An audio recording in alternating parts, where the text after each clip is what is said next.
Hello everybody, this is Raj and I am here to teach you of Standard 9 Computer Applications. As you can see on the board, Introduction to Java. So today we are going to learn some concepts on Java. So let's go through it.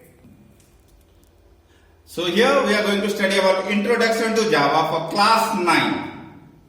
So if you see, we can categorize Java program into two categories. One is applets and another one is applications. If you see applets, Java applets are small applications which are written in Java programming language, or it may be any other programming language, but there what happens, it gets compiled into Java bytecode, and those bytecodes are delivered to the users. So that is what is called Java applet. So here one example is given, students. Here one example is given. We need not go into the details of this example. As and as we learn and gain experience, then we can talk about developing of applets. But for the time being, you just understand, in your HTML files, when you log on to internet, some small applications are there where you can give your names, where you can give your details, you can fill up your addresses and all, where you can have some calculations of your insurance premium. So that type of small applications what are built in your HTML files while working into internet, that are nothing else but Java applets, and they are delivered in the form of Java bytecode. So bytecode is nothing, students, but when any program which is converted by your compiler, it gets converted into a middle level language or intermediate language. So that is what is called bytecode. Then you see the second type of program is Java application. So Java application, it runs in a standalone, in a client or server, or in a computer it runs. And here the JVM is there. The full form of JVM is Java Virtual Machine. So Java Virtual Machine interprets the instruction. That means it converts the instructions from source code in any programming language into the various bytecode, and then finally into object code which the machine can understand. So Java programs, unlike the Java applets, they have the full access of all the resources in the computer. So here also one example is given where a class integers has been declared, a class integers has been done, then there's a main method, then there's a variable C, then there's a for loop. Again, this is regarding to the inside details. So as and as we learn, we can know about this example. So for the time being, you just understand, it is nothing else but the programs what we write in your Java program. Already you have written some programs. So programs of addition, subtraction, programs of printing your name. So they are nothing else but your Java applications. Now you see how that compilation and interpretation process takes place. So when we write a program, we write it in the form of text editor. And then what you write in the text editor, the program what you write, that is called your source code. And that is having an extension .java. So whatever name you give, file name .java. Suppose you have written a program called multiply, so it will be multiply.java. So that source code, when we run it, we compile it, that is compiled by your Java compiler. It gets converted into an intermediate form. So that is called bytecode, and that is having an extension .class. So multiply, if you have written multiply.java, will get converted into multiply.class.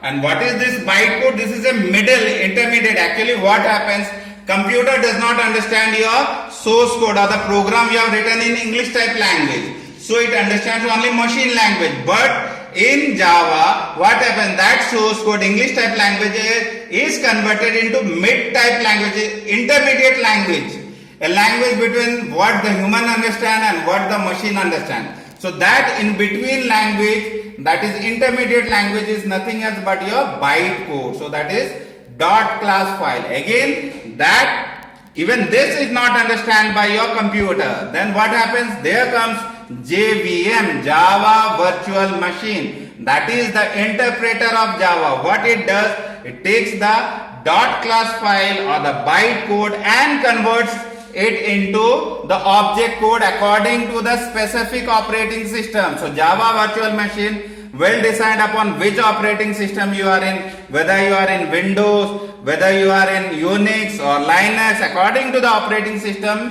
JVM will translate it into machine language. So that is what is called your object code. So here it comes object code. Now let's see this one again. More beautifully it has been shown here. Java source code is having .java extension. That is being taken by compiler, Java compiler, and here we are having Java C, that is the compiler of Java. It converts the source code. The source code is taken up by Java compiler and converted into byte code, and that is having dot class file extension. As I told you, multiply dot Java will get converted into multiply dot class. But this again will not be understood directly by your computer. So what? Here comes the interpreter JVM. So there are different operating systems like OS X, Linux, Windows. According to the operating system, your JVM will translate your byte code into object code. And object code is what? It is in machine understandable form. It is in the form of zeros and ones. Then the machine or the computer understands what program we have written and it acts accordingly. So this is how the compilation and interpretation takes place in your Java programming language. Now let's define what is source code. Source code, as I told you, it is the set of instructions and statements written by a programmer. When we write public class multiply, then public static void main, then int equals to this much, int b equals to, so we are writing one program. So that program is your source code, and we are writing using a computer programming language. In our case we are writing in Java. So that is what is source code. This source code is then converted into machine language by a compiler. So here what happens, we have two things. Compiler converts source code into byte code, and the interpreter converts the byte code into object code. Object code is the machine understandable code. Then byte code, as I told you, it is byte code is a program code that has been compiled from source code into low level code. Again, as I told you, machine cannot understand your high level language. So high level instructions as source code will get converted to byte code. Again, byte code is not understood by machine, but still byte code is a intermediate level. So that byte code is taken up by software interpreter like Java Virtual Machine JVM. That JVM, what it will do, that will convert that byte code into the respective machine code or object code which is recognized by your processor. So as per your processor, as per your operating system, JVM will convert byte code into object code.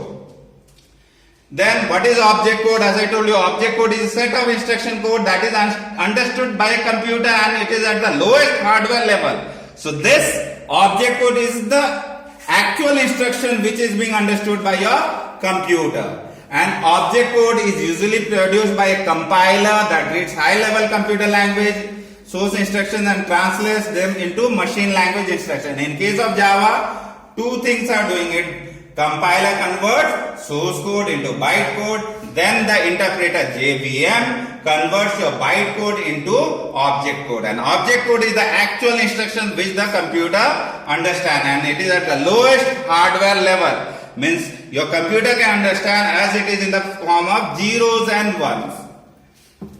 Then you see same thing. Now we can just recall the text editor. We are using text editor, writing our programs. That program is called your source code. It is having a .java extension. Again, that is being taken by Java compiler. It gets converted into byte code. When it gets converted, .java file will get converted into .class file. Then that byte code will be taken up by your Java Virtual Machine JVM, which is nothing else but your interpreter. The work of this JVM is, according to the operating system, it will fetch the byte code and convert it into object code which the computer will understand.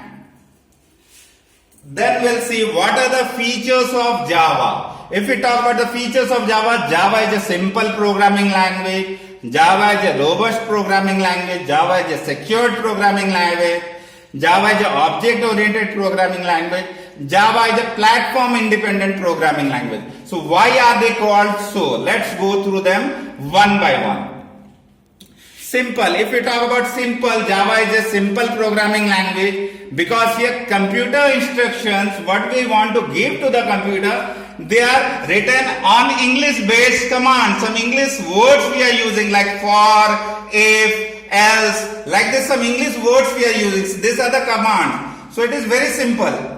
Instead of having numeric codes like any numbers, it is very difficult for us to understand. So that's why it is simple one where we are using English based command and not numeric codes. So it is easy to read as well as write by humans in this high level language. So Java is called a simple programming language. Now let's see why Java is called robust. Java is called a robust language because it is highly supported language. Highly supported means this language is being easily adopted by many operating systems. It is portable across many operating systems. It can be used in your Windows operating system. It can be used in your Android operating system. It can be used in Unix, Linux, anywhere it can be used. And it is also robust. Why? Because automatic memory management and garbage collection is there. You need not worry about my computer will have memory or I have the free memory, so that problem is not there. So that's why it's called robust. And it is also used for early checking of errors and later dynamic error checking. Means when you write the program, that time also it checks, and during dynamic error means during the run time, if any errors are there, that also it will check. So that's why it is called a robust programming language.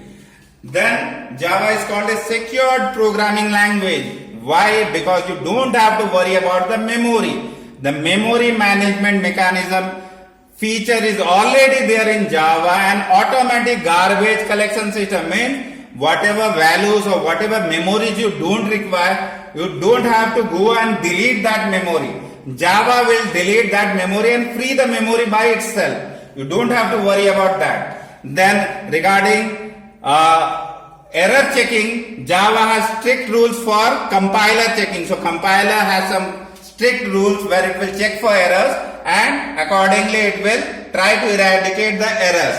And Java has exception handling concept. Suppose if any error arises, then it will report to the user that you have an error in this part, or you can manage the error as this part is having error. So that's why it is a secured programming language. Java is the object-oriented programming language. Students, already we have studied in the earlier classes, Java is an object-oriented programming language because everything in Java is based around objects.